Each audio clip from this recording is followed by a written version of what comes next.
heroes. Like, we always think about those doctors and nurses right on the front lines. But there's another group Hmm. that's working tirelessly behind the scenes and sometimes even through the night, to make sure that patients are getting the right diagnosis. And that's radiologists. Absolutely. And tonight we're really going to take a deep dive into a challenge that they face that can have a really huge impact on patient care, and that's fatigue. Yeah, that's right. It's such a critical issue and one that we don't talk about enough, I think. Yeah. We're seeing, increasing demand for 247 radiology services, and that puts so much pressure on these specialists. Yeah, for sure. And you would send over some research from Emory University, and it was published in the Journal of the American College of Radiology, no less. So Yeah. it's a pretty big deal. And they actually study how fatigue affects radiologists' ability to read scans, right? And the results were, Pretty alarming. yeah, they were pretty alarming. Yeah, what I thought was really fascinating was they found that fatigued radiologists spent 45% more time on each case. So you would Now, think that they would be rushing, but they're actually doing the opposite. wow, that's really counterintuitive. So they're taking longer, but is that like translating to better accuracy? Are they catching more things? You would hope so, but unfortunately, no. Despite spending more time, their diagnostic accuracy actually went down. Oh, wow. Okay, so that's where the alarm bells are really going off. Yeah. And how did they actually measure this? Like, were they just observing radiologists working? So they actually went a step further than that and used eye tracking technology. So this allowed them to really analyze the visual search patterns of radiologists when they were looking at X-rays. Oh, wow. So they could literally see where they were looking and for how long. Exactly. Yeah. Tell me more about what they found. Well, imagine you're trying to find a typo in a really huge document. When you're tired, your eyes tend to just jump around more. It's harder to focus and find that little error, and that's essentially what's happening with fatigued radiologists. Okay. The study found a 60% increase in what are called gaze fixations, Okay. meaning their eyes were darting all over the place instead of focusing on those really key areas. And then the time it took them to find a fracture on an X-ray increased by 34%. Oh, my gosh. So they're looking at more things taking longer, but still potentially missing crucial details. That's incredibly concerning. It really is, yeah. And this raises a huge question. How do we address this problem and make sure that these radiologists are working at their best, especially during those late night shifts when, fatigue is probably most likely to set in? Yeah. Okay. For sure. Wow. Yeah. It's definitely something to think about and something that, Yeah. we should be talking about more, for sure. Yeah. For sure. And I know that there are companies like Radiology that are tackling this head on. Yeah. So let's dive into that. How does radiology's approach differ, and how are they addressing this fatigue issue that we've been talking about? Yeah. So one of the key things that radiology emphasizes is making sure that their radiologists are working at their optimal times.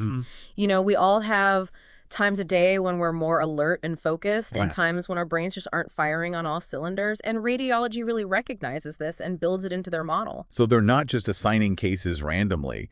They're taking into account the radiologist's individual peak performance times. That's fascinating. Yeah, and this can make a huge difference, especially for those overnight shifts that are, so crucial for patient care, but also notoriously difficult for maintaining alertness. Right. Radiology actually helps spread the workload across different time zones. Okay. So a radiologist in, say, California could be reading scans for a hospital in New York that needs coverage during those late night hours.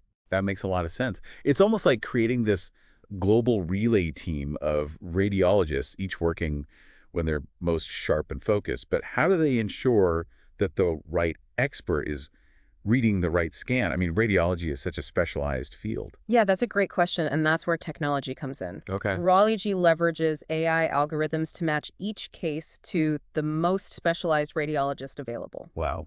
So if you have like a complex cardiac scan, it's not just going to any radiologist who happens to be awake. It's going to a cardiothoracic specialist who's at their peak performance time. Wow. It's about maximizing both expertise and alertness. So it's not just about taking the pressure off individual hospitals. It's about optimizing the entire system for accuracy and efficiency.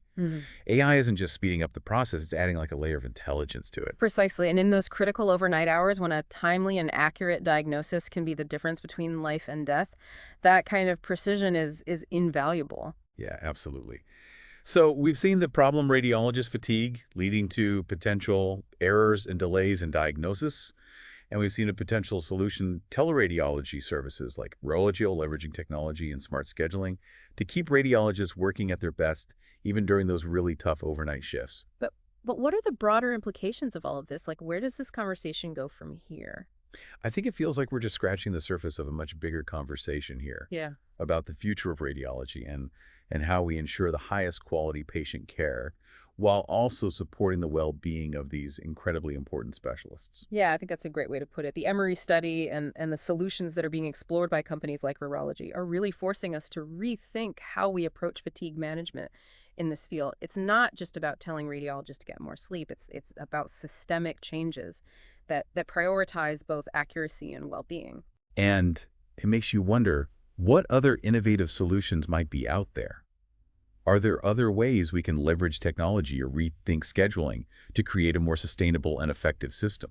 Absolutely. This is where I think the conversation gets really exciting. We're seeing more and more research into things like AI-assisted fatigue detection. Okay.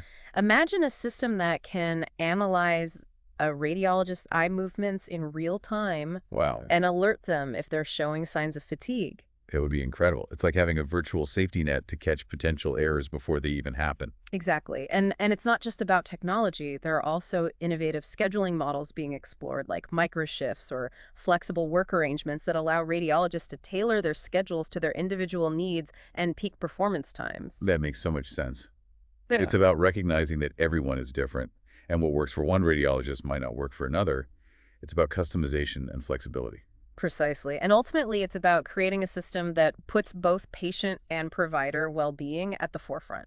We need to make sure that radiologists are working at their best, both for their own sake and for the sake of the patients that they serve. Absolutely.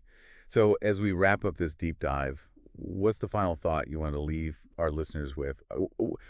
What should they be thinking about as they consider the future of radiology and the challenge of fatigue management? I think the key takeaway here is that this is a solvable problem. Yeah. We have the technology, we have the research, and most importantly, we have the will to create a better system.